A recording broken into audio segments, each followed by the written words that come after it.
her house. She's not answering the door. She's not responding to text messages, phone calls. I've had other friends reach out to her. None of us can get her to respond to us.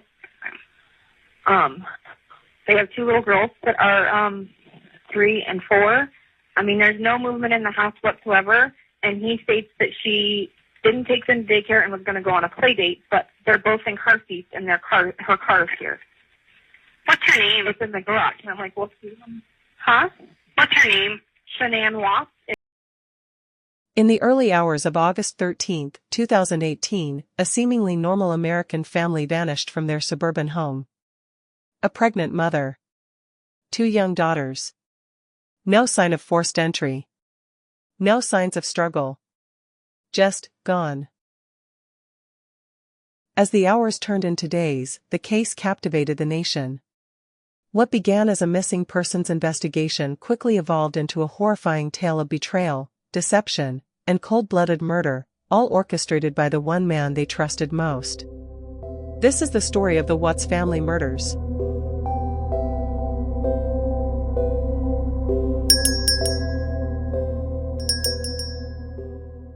A case that would shake the world to its core, and expose the darkness hiding behind the smile of a family man. Hi, Bill. No, you gotta say hi. Hi. When Chris and I got married, we moved out here after visiting, fell in love with the area. It's gorgeous in Colorado. I'm making some Italian cookies today, but this guy right here, he's gonna do all the dishes. That's me. On the surface, Chris and Shanann Watts were the embodiment of the American dream. Chris, 33, worked as an operator for Anadarko Petroleum. Quiet, soft-spoken, and hardworking. Shanann, 34, was a thriving social media influencer who worked with a health supplement company, Thrive. Outgoing and confident, she often shared intimate glimpses of their family life online. The couple had 2 daughters, Bella Marie, age 4, and Celeste Catherine, affectionately known as Cece, age 3.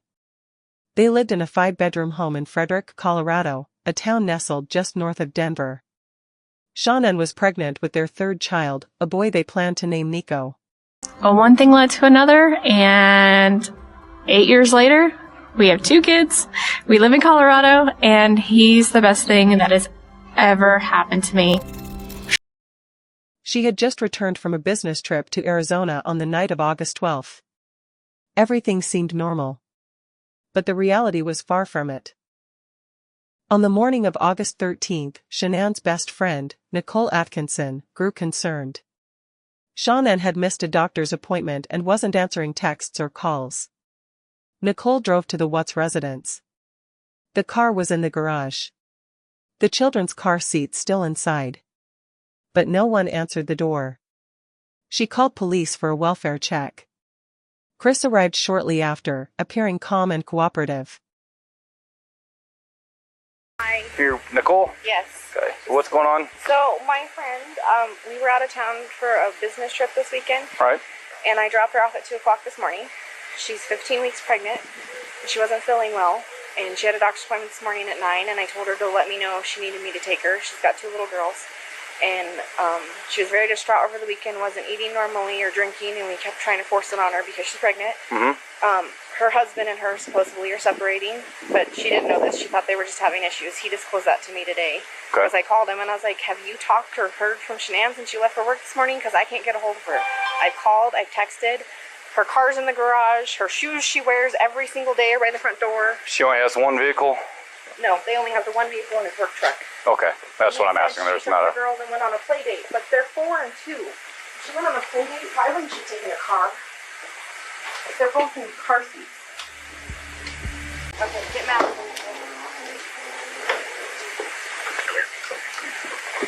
Scott, how you doing? How's it going?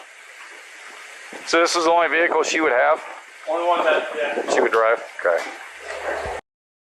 He led officers into the house. Chris told police he had last seen Shanann at 5:15 a.m. when she left for a doctor's appointment. But something felt off. Inside the home, police found several disturbing inconsistencies. Shanann's purse and phone were left behind. Her shoes still by the door. Marital issues, or? We're going through separation. You are? Did you guys file it yet or anything, or just talking about No, we're gonna sell the house and do a separation. it?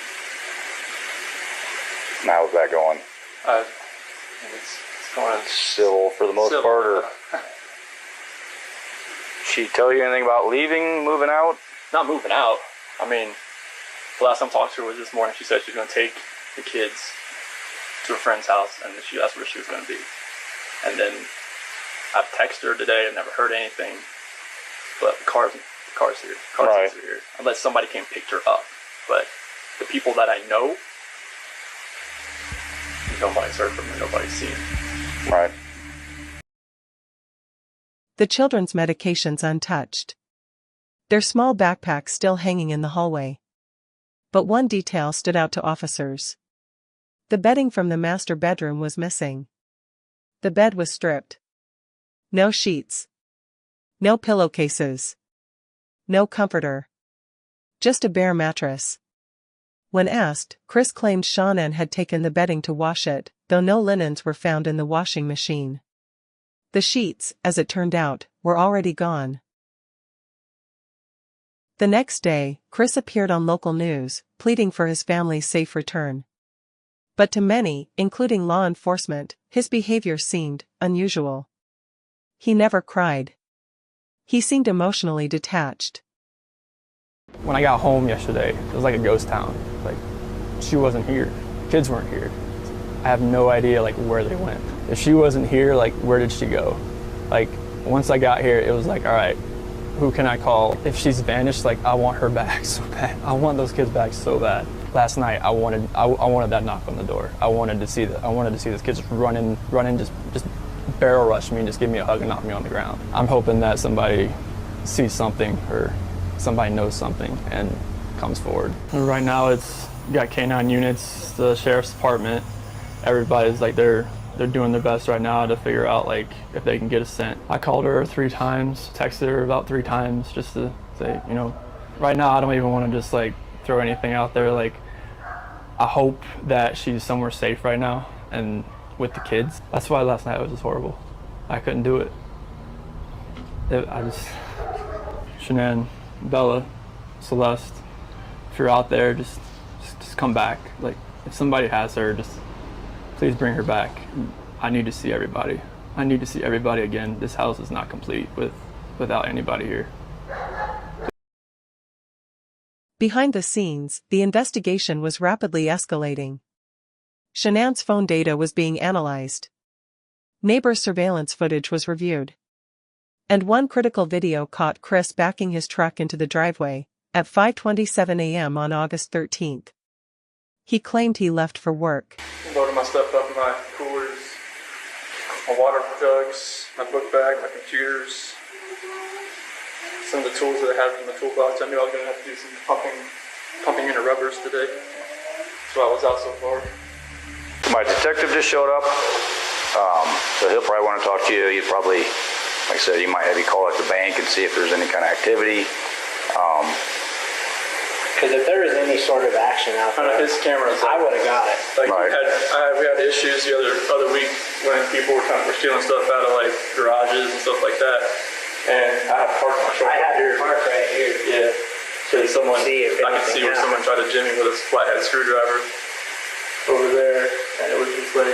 But if any action would have happened, any cars or anything left your house, I would If it have would got it. have been like right in that area, they should have picked. I mean, Oh, it'll pick up anything coming down the street this way. you know where that tree there is? Oh, yeah. Okay. Over there, and it was just like. But if any action would have happened, any cars or anything left your house, I would If have it got would it. have been like right in that area, they should have picked. I mean, Oh, it'll pick up anything coming down the street this way. you know where that tree there is? Oh, yeah. Okay. Appreciate your time. Yeah, no problem. Thanks. Hopefully something comes up here.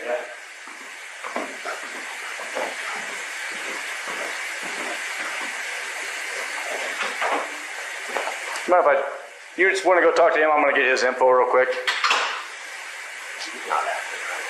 No.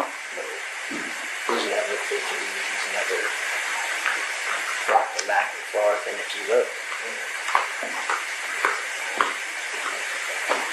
he's never loads his stuff in and out of the garage ever. Right. He doesn't look worried. He looks like he's trying to cover his tracks. You know what I'm saying? Right. And if he's loading his stuff, why isn't he walking back and forth? But I can't see what he's doing in the back of the truck because he pulled into the garage. Yeah. And he knows my camera's there. No, I'm just saying it's kind of odd that he pulls his truck back behind my camera.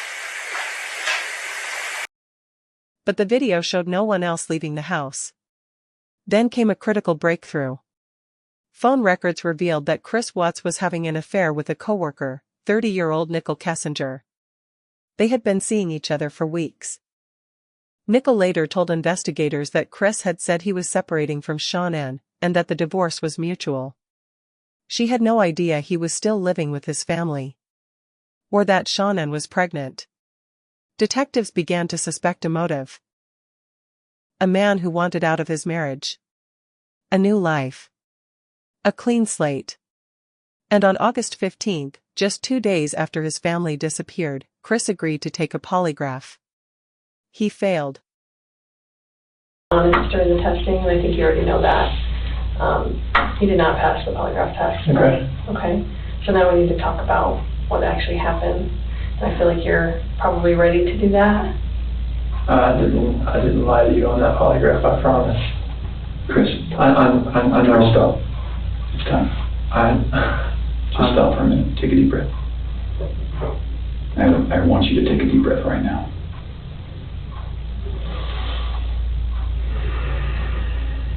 We're not here to play games. We're not here to do any of that with you. We just want to know what happened. So can you start from the beginning and tell us what happened?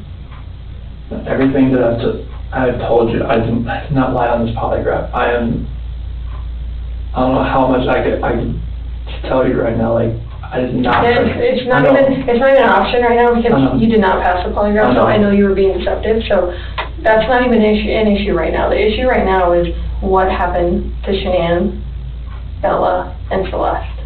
That's the issue right now. Sure. This is where the rubber meets the road, Chris. Like, don't let this continue any longer, please. I'm not trying to make anything continue. Like, I want them back home, like. But you know they're not coming back home. Faced with mounting evidence and the failed polygraph, he asked to speak to his father. What followed was chilling. Hey, Chris, we're gonna let you have however much time you need, okay? Sure. You can leave us in there or no? Yes. Okay. Tell us how long or anything, or? And this, polygraph failed it. Is there any reason why they shouldn't? They know I had an affair. And they know. I can't complain about that. Anything else you want to tell me? What's going on, or what might have happened, or anything? Or you know anything about? I don't want to protect her. What? I don't want to protect her. You don't want to protect her? She hurt him? Yeah. And then What now? I doubt not her. You hurt her. So she killed OCC and choked him to death. Alone with his dad, Chris broke down. But instead of admitting to all 3 murders, he claimed Shanann had killed the children, and in a fit of rage, he had killed her. It was a lie. A desperate attempt to shift blame. Hours later, under pressure, Chris admitted to everything. He revealed the horrifying truth. In the early morning hours of August 13th, after Shanann returned home from her trip, he told her he wanted a separation. An argument followed. Then, while she slept, Chris strangled Shanann to death in their bed. Their daughters walked in shortly after. "Is Mommy okay?" Bella asked. Chris wrapped Shanann's body in a sheet. He loaded her into the back of his truck. With Bella and Celeste still alive, he drove 45 minutes to an oil field owned by his company. There, in one of the most cold-blooded acts imaginable, He smothered Celeste with her own blanket. Then Bella. Before burying Shanann in a shallow grave nearby. And placing each of his daughter's tiny bodies into separate oil tanks. Chris Watts was arrested and charged with 5 counts of first-degree murder, including one for the unborn baby, Nico. On November 6, 2018, he pleaded guilty to all charges in exchange for avoiding the death penalty. The judge sentenced him to 5 life sentences without the possibility of parole. 3 to be served consecutively. 2 concurrently. He is currently serving his sentence at Dodge Correctional Institution in Wisconsin.